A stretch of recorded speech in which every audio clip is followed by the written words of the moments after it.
سبحان ربك رب العزة عما يصفون وسلام على المرسلين والحمد لله رب العالمين.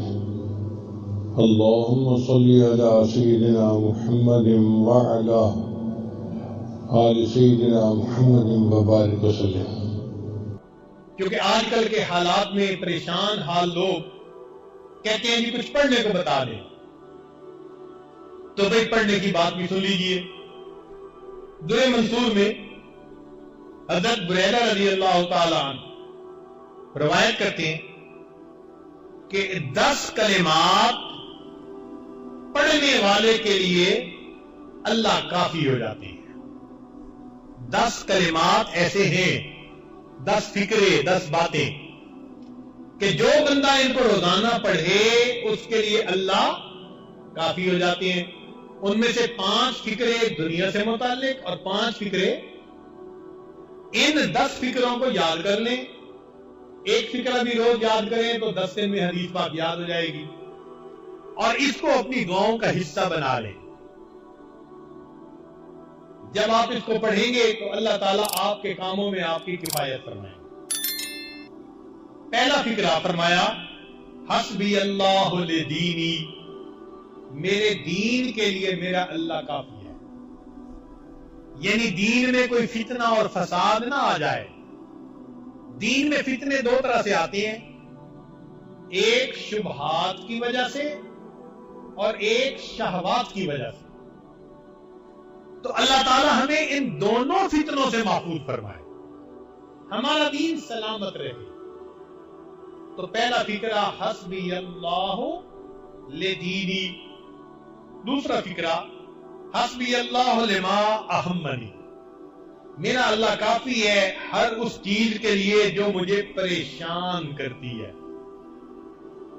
بندہ کرتا ہے، کوئی چیز کرتی ہے، کاروبار کرتی ہے، جو بھی ٹف ٹائم دے رہی ہے، میرا اللہ اس کے لیے کافی ہے. حسبی اللہ لما اہمنی. تیسرا فکرہ حسبی اللہ لمن بغا علیہ، میرا اللہ کافی ہے ہر اس کے لیے جو مجھ پر سرکشی کرے، چڑھ دوڑے. تو اگر کوئی ہمارے اوپر چڑھ دوڑنا چاہتا ہے تو اللہ اس کے لیے کافی ہو جائے گا. حسبی اللہ لمن حسدنی، میرا اللہ کافی ہے ہر اس کے لیے جو مجھ سے حسد کرتا ہے. دفتروں کی زندگیوں میں تو بہت حسد ہوتا ہے، لیگ پولنگ.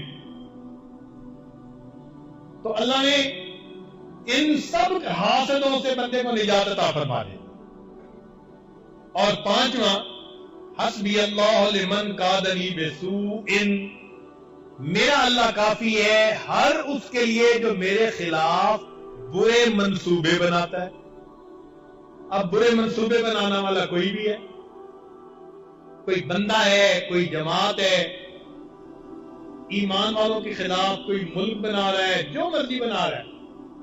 اللہ ان سب کے لیے، یہ 5 باتیں دنیا کے لیے ہو گئی، 5 باتیں آخرت کے لیے. تو فرمایا حسبی اللہ عند الموت، کیونکہ موت کا لمحہ انسان کی زندگی کا سب سے زیادہ نازک لمحہ ہوتا ہے.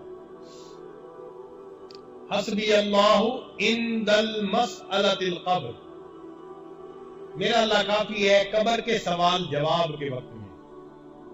حسبی اللہ عند المیزان، میرا اللہ کافی ہے میزان پر جب اعمال تولے جائیں گے. 9ویں بات حسبی اللہ عند الصراط، میرا اللہ پل صراط پر گزرنے کے لیے کے وقت میرے لیے کافی ہے. حسبی اللہ عند الصراط. اور 10ویں بات حسبی اللہ لا الہ الا ہو علیہ توکلت و الیہ انیب. اگر یہ 10 فکرے ہم ہر نماز کے بعد پڑھ لیں، ہمارا پروردگار دنیا اور آخرت کے تمام مسائل کے لیے ہمیں کافی ہو جائے. اور ہم دل میں بھی یہی بھروسہ رکھیں کہ میرے لیے میرا اللہ. یہ سبق یاد رکھیے کہ آج کی اس مجلس میں یہ سبق ہمیں پڑھا دیا کہ ہمارے لیے ہمارا اللہ ہمارا پروردگار کافی ہے. سیدنا علی کرم اللہ وجہ عجیب بات فرماتے تھے اے اللہ میرے لیے یہی عزت کافی ہے کہ تو میرا پروردگار ہے. اے اللہ میرے لیے یہی عزت کافی ہے کہ تو میرا پروردگار ہے اور میرے لیے یہی فخر کافی ہے کہ میں تیرا بندہ ہوں. میرے لیے یہی عزت کافی ہے کہ تو میرا پروردگار ہے اور میرے لیے یہی فخر کافی ہے کہ میں تیرا بندہ. اللہ اکبر کبیر. تو ہمیں ہر طرف سے نگاہیں ہٹا کر اپنے رب کے اوپر نگاہیں جما لینی چاہیے. پھر دیکھیں اللہ رب العزت اپنے وعدوں کو کیسے پورا فرماتا ہے.